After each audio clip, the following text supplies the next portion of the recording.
నేటి కవిత సాహితీమూర్తులందరికీ నా నమస్కారం. నేను అనురాధ మెరుగు హనుమకొండ నుండి. నేటి కవిత నాకు నచ్చిన కవితాంశానికి మీకందరికీ కూడా స్వాగతం, సుస్వాగతం. సోమవారం నుండి శనివారం వరకు మన నేటి కవిత అంతర్జాల సమూహంలో మన గురువర్యులు ఆచార్యులు శ్రీదాస్యం సేనాధిపతి గారు మరియు మన వ్యవస్థాపకులు శ్రీదాస్యం లక్ష్మయ్య గారి ఆధ్వర్యంలో నిర్వహించబడుతున్న అనేక కార్యక్రమాల అంశాలు మనకు నేటి కవిత సమూహంలో ప్రాతకాలాన్ని వస్తాయి. ఒక నెల ముందుగానే మన వ్యవస్థాపకులు ఆ అంశాలన్నింటినీ కూడా మనకు ముందుగానే తెలుపుతారు. మరి ఆ అంశాలపైన వచ్చిన అలతి పదాల కథలు, అలతి పదాల కవితలు, అలాగే అంత్యప్రాసల కవితలు, తమకు నచ్చిన కవితను ఎంచుకొని సాహితీ శ్రేష్ఠులంతా కూడా తమకు నచ్చిన పదబంధనాలతో చక్కని సమీక్ష అభినందన అభిప్రాయం మాలికని పంపుతారు. మరి ఆ విధంగా వచ్చిన అభిప్రాయ మాలికలు, సమీక్ష అభినందన అభిప్రాయ మాలికలు ఈ వారం ఏంటో చూద్దాము. ఇంకా ఎందుకు ఆలస్యం. మరి ఈ వారం మనకు వచ్చిన మొట్టమొదటి సమీక్ష అభినందన అభిప్రాయ మాలిక మన కవయిత్రి గారు సావిత్రి రంజోల్కర్ గారిది. వారికి నచ్చిన కవిత సీనియర్ కవయిత్రి శ్రీ ముద్దు వెంకటలక్ష్మి గారిది. 15 జూలై నాటి స్వేచ్ఛా కవిత అంశానికి అలంకరణ కబుర్లు అనే శీర్షికతో వ్రాసిన కవిత, ముద్దు వెంకటలక్ష్మి గారు వ్రాసిన కవిత మన కవయిత్రిమణి సావిత్రి రంజోల్కర్ గారికి నచ్చిన కవిత. నాకు ముద్దు వెంకటలక్ష్మి గారు సీనియర్ కవయిత్రి గారు వ్రాసిన కవిత బాగా నచ్చింది, ఎంతో నచ్చింది. నిజమే కదా, గృహిణిగా, బాధ్యతల ఉద్యోగినిగా తన కర్తవ్యాన్ని నిర్వహించే స్త్రీ ఇంటి పనులు ముగించి ఆదరబాదరగా ఆఫీసుకు పరిగెత్తుతుందే కానీ తనను తాను నిండుగా అద్దంలో చూసుకోవడానికి కానీ చక్కగా అలంకరించుకోవాలని కానీ అనుకోదు. మనసులో అందంగా తయారవ్వాలని ఉన్నా సమయాభావం వల్ల వాయిదా వేస్తూ వస్తుంది. పదవీ విరమణ తర్వాత అలంకరణ మేజ, డ్రెస్సింగ్ టేబుల్లోని అరల నుంచి చక్కగా తిలకం దిద్దుకొని తల నిండా పూలు పెట్టుకో, చెవులకు ఇష్టంగా చేయించుకున్న రవ్వల దుద్దులు పెట్టుకో, మెడలో కాసుల పేరు వేసుకొని, చేతి నిండా రంగుల గాజులు వేసుకొని మహాలక్ష్మిలా తయారైతే ఎంత ముద్దస్తావే తల్లి, నిన్నలా చూసి మురిసిపోవాలనుంది అని గోముగా అడిగే కన్నతల్లిలా అద్దం మాట్లాడిందని, కవయిత్రి కవితలో వ్రాసిన అలతి పదాలు చాలా అందంగా పొందికగా ఉన్నాయి, అమరాయి అని, ఆ పదాలే నా మనసును ఎంతో ఆకట్టుకున్నాయి అంటూ ముద్దు వెంకటలక్ష్మి గారి కవితకు తమ యొక్క సమీక్ష అభినందన అభిప్రాయం మాలికను పంపారు. ముద్దు వెంకటలక్ష్మి గారు ఇంకా ఎన్నో చక్కని కవితలు వ్రాసి ఈ సమూహాన్ని అలరించాలని వారికి నా హృదయపూర్వక అభినందనం మందారాలు అందజేస్తున్నాను అని తనదైన శైలిలో సావిత్రి రంజోల్కర్ గారు మనకు ముద్దు వెంకటలక్ష్మి గారి కవితపై చక్కని సమీక్ష అభినందన అభిప్రాయం మాలికని పంపారు. ధన్యవాదాలు సావిత్రి రంజోల్కర్ గారు. అలాగే మీ యొక్క అభినందనం పొందిన మన సీనియర్ కవయిత్రిమణి శ్రీమతి ముద్దు వెంకటలక్ష్మి గారికి హృదయపూర్వక శుభాభినందనలు. మరి ఈ వారం వచ్చిన మరొక సమీక్ష అభినందన అభిప్రాయ మాలిక డాక్టర్ మామిడాల శైలజ గారిది. వారికి నచ్చిన కవిత రచయిత కవి మునిగంజి రాజేష్ కుమార్ గారిది. 14 జూలై రోజు అలసిన అడుగులు అనే శీర్షికతో వ్రాసిన కవిత వీరికి బాగా నచ్చిన కవిత. ఈ కవిత ఒక జీవన ప్రయాణాన్ని, ఆ ప్రయాణంలో ఎదురయ్యే అలసటను, మనసు కోరే శాంతిని చాలా సున్నితంగా మన ముందుంచుతుంది. ఇది నిశ్శబ్దంగా మాట్లాడే కవిత. మనిషి బయట కనిపించకుండా తనలోనే జరిగే భావోద్వేగాల ప్రయాణాన్ని ఈ కవితలో కవి అద్భుతంగా చూపించారు. తీరాన్ని తాకిన అడుగులు జీవితంలో ఎదురైన అనుభవాలు సముద్ర తీరంపై వేసిన అడుగుల్లా ఉంటాయని కవి చెబుతున్నారు. అవి మన జ్ఞాపకాల ముద్రలు అని అంటారు. అలసిపోయిన మనసుకు అలల నొరగల లేపనం, మనసు అలసినప్పుడు ప్రకృతి అందాలు, ఇక్కడ ప్రకృతి అందాలంటే అలలు, మనకు ఓ దీవెన లాంటిగా కనిపిస్తాయి. ప్రయాణం మొత్తం సరిగా లేకపోయినా చివరికి మనం ఓ తీరాన చేరుతాం.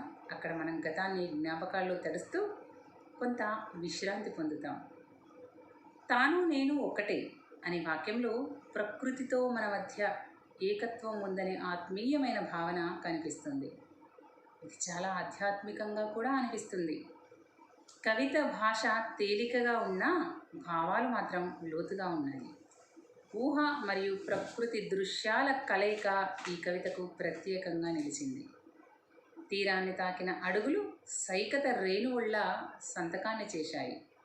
ఈ భావం ఒక ప్రయాణం యొక్క అనుభూతిని మాత్రమే కాక తన ఉనికి ప్రపంచంపై ముద్ర వేసే వ్యక్తిత్వాన్ని కూడా సూచిస్తుంది. ప్రయాణమంతా గతులు తప్పినా అన్న వాక్యం జీవన యాత్రలో జరిగిన తప్పిదాలు, ఒడిదుడుకులను హృదయాన్ని తాకేలా తెలియజేస్తుంది.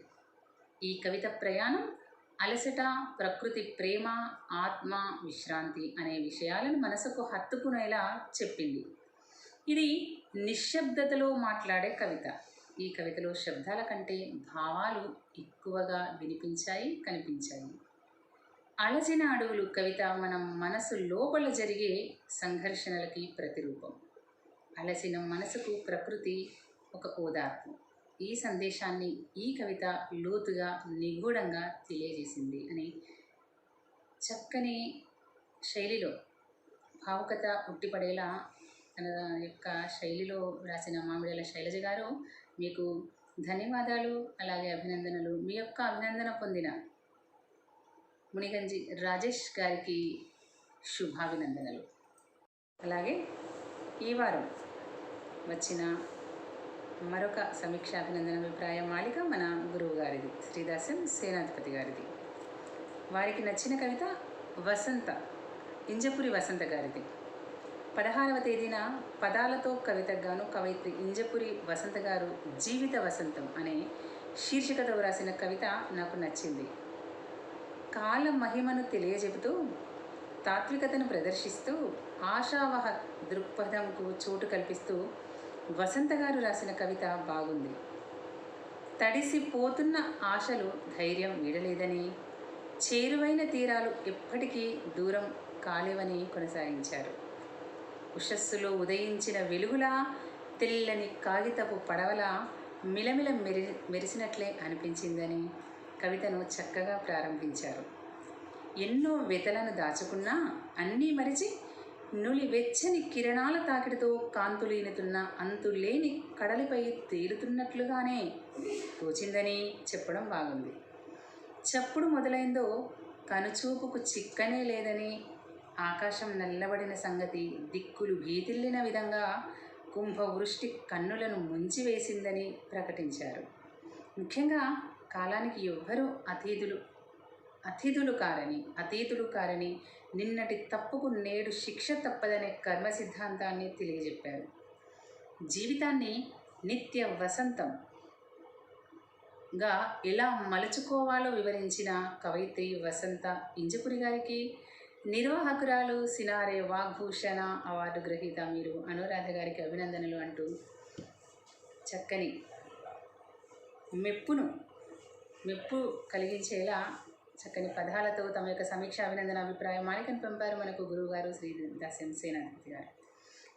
గురువుగారు, మీకు హృదయపూర్వక కృతజ్ఞతాస్థుతులు. అలాగే మీ యొక్క అరుదైన సమీక్ష అభినందన పొందిన వసంత ఇంజపురి గారికి శుభాభినందనలు. ఇంకా ఈ వారం వచ్చిన మరొక సమీక్ష అభినందన అభిప్రాయ మాలిక దండు ఆంజనేయరాజు గారిది. వారు క్రమం తప్పకుండా మనకు సమీక్ష అభినందన పంపిస్తున్నారు. మీకు ప్రత్యేక ధన్యవాదాలు దండు ఆంజనేయరాజు గారు. వీరికి నచ్చిన కవిత నెల్లూరు వెంకటలక్ష్మి గారి గజల్, త్రిశ్రగతిలో రాసిన గజల్.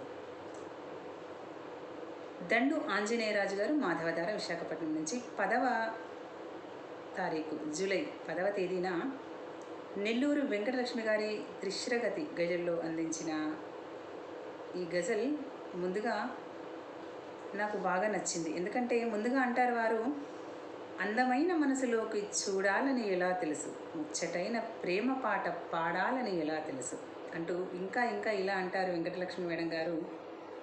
స్వచ్ఛమైన చిరునవ్వులు ఎన్నెన్నో విసిరినావు, మురిపెంగా నీ జతలో తడవాలని ఎలా తెలుసు.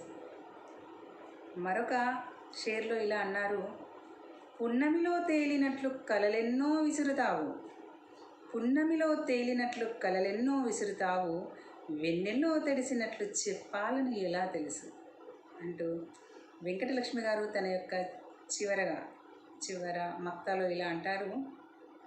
లక్ష్మి బాట మరవకనే నడవాలని ఎలా తెలుసు, గెలుపు బాట విడవకనే ఎంచాలని ఎలా తెలుసు అంటూ ముగించిన వెంకటలక్ష్మి మేడం గారి కవిత గజల్ నచ్చటంతో ఈ వారం నాకు నచ్చిన కవిత వేదికకై పంపించడమైంది. శ్రీమతి నెల్లూరు వెంకటలక్ష్మి గారికి హృదయపూర్వక, అలాగే దండు ఆంజనేయరాజు గారికి హృదయపూర్వక ధన్యవాదాలు. ఈ వారం వచ్చిన మరొక సమీక్ష అభినందన అభిప్రాయ మాలిక అనుశ్రీ గౌరోజు గారిది. వారు పదాల కవిత నిర్వాహకురాలు. వారికి నచ్చిన కవిత బి ఉషారాణి గారి కవిత బాల్యం ఓ తీపి గురుతు అనే శీర్షికతో వ్రాసింది. ఈ కవిత మనసులో కొలవలేని భావోద్వేగాలను హృదయంగా ప్రతిబింబిస్తుంది. కోల్పోయిన బాల్యం పట్ల తీరని ప్రేమ, కాల మార్పుల పట్ల వేదన, జ్ఞాపకాల విలువను తెలియజెప్పే తాత్వికత బాగుంది. కడలి ఒడ్డున కూర్చొని అనే వాక్యంతో మనల్ని ఆ వైపుకు తరలిస్తూ విషయాన్ని విషాదపరిచినట్టుగా ఉంది ఈ కవిత.